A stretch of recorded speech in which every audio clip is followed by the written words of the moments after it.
Groundbreaking for the construction of the Pentagon began on September 11, 1941.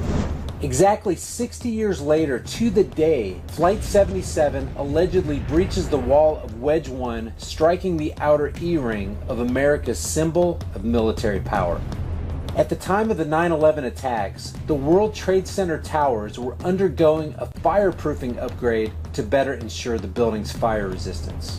In an incredible coincidence, the floors of both towers where the upgrades had been completed were the same floors that were struck by the airplanes on 9/11.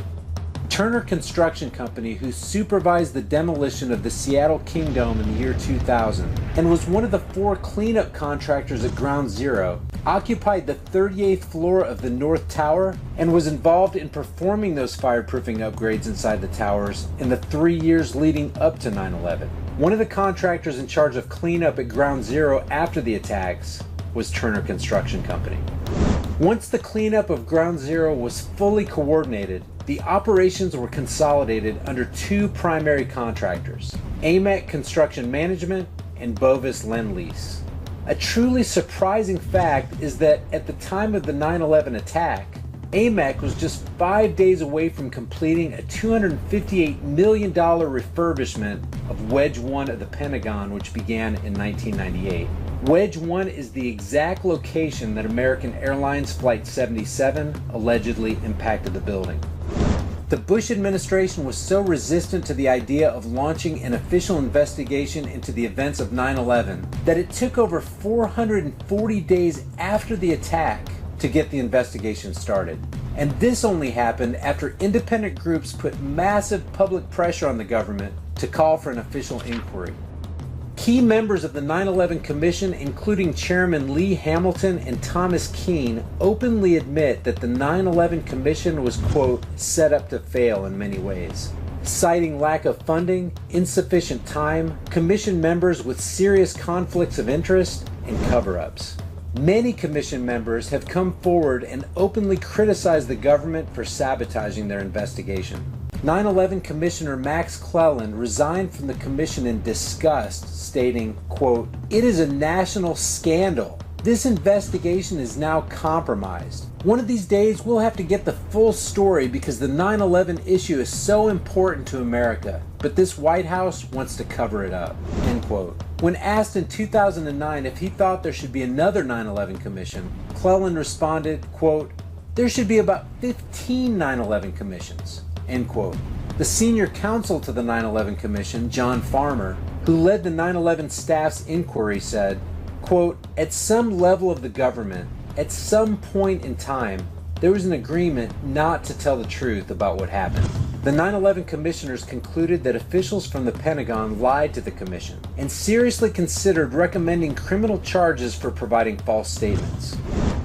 Before noon on September 11th at the New York Air Route Traffic Control Center in Ronkonkoma, New York, about 16 air traffic controllers met in a basement conference room known as the Bat Cave and passed around a microphone, each recalling his or her version of the tragic events a few hours earlier. The New York Times reported that a quality assurance manager at the center, for some unknown reason, destroyed the tape several months after it was made, crushing the cassette in his hand, cutting the tape into little pieces, and dropping them in different trash cans around the building. 10 days after 9/11 and after the U.S. had begun bombing Afghanistan, plans to take over 7 countries, Iraq, Syria, Lebanon, Libya, Somalia, Sudan, and Iran, were revealed to 4-star General Wesley Clark. Believe it or not, the invasions were not based on links to Al-Qaeda or any other intelligence reports. The link to this video is in the description below, and I strongly encourage you to watch it for yourself. A petrodollar system was created in the 1970s. This means that since that time, every nation must purchase the oil it takes to run their country using only the US dollar currency.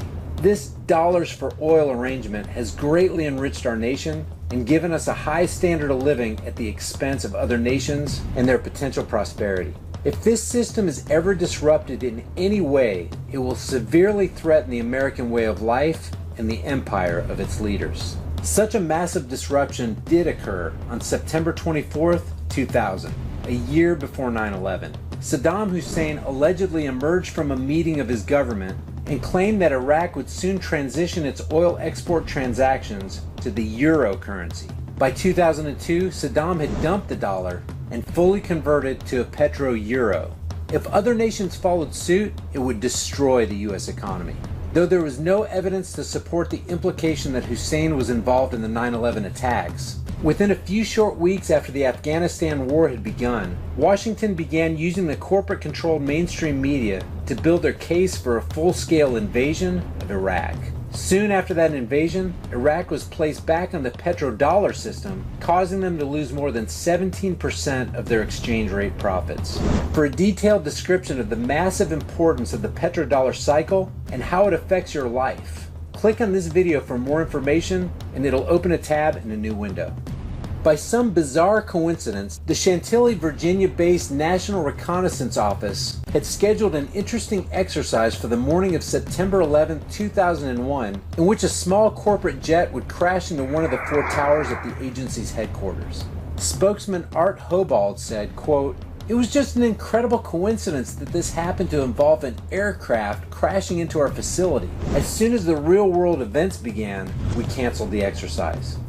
Lieutenant Colonel Shelton Langford of the United States Marine Corps candidly said, quote, "September 11, 2001 seems destined to be the watershed event of our lives and the greatest test for our democracy and our lifetimes. The evidence of government complicity in the lead up to the event, the failure to respond during the event, and the astounding lack of any meaningful investigation afterwards, as well as the ignoring of evidence turned up by others that renders the official explanation impossible, may signal the end of the American experiment. It has been used to justify all manners of measures to legalize repression at home and as a pretext for behaving as an aggressive empire abroad.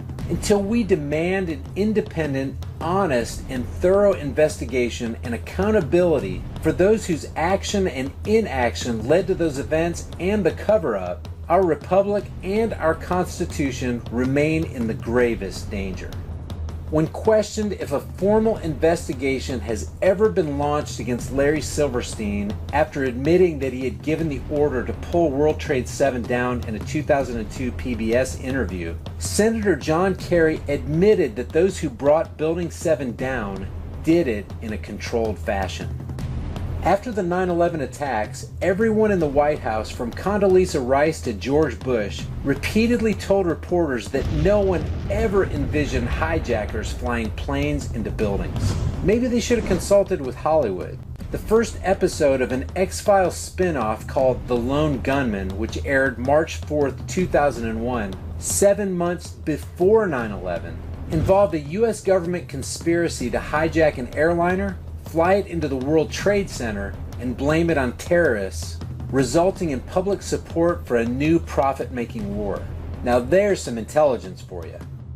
The Pentagon is possibly the most secure and certainly one of the most monitored buildings on the planet.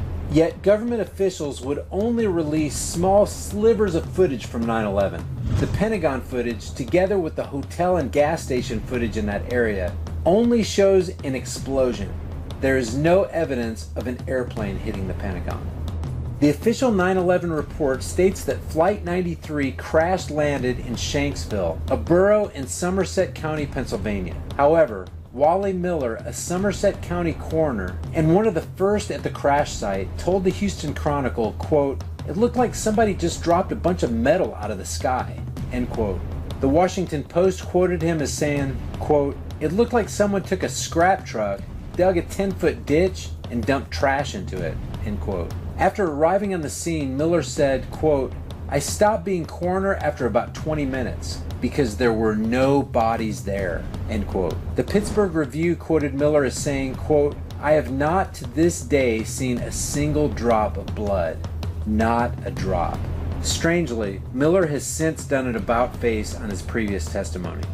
After the 9/11 attacks, a seemingly pre-prepared and voluminous 342-page U.S. Patriot Act, which grants unprecedented government access into the private lives of Americans, quickly passed the House on October 24th, the Senate on October 25th, and was signed into law by the President on October 26th, a mere 45 days after 9/11. It gave authorities the power to search homes and businesses without consent, search email, telephones, and financial records without a court order, and basically offered an excuse to suspend Fourth Amendment rights.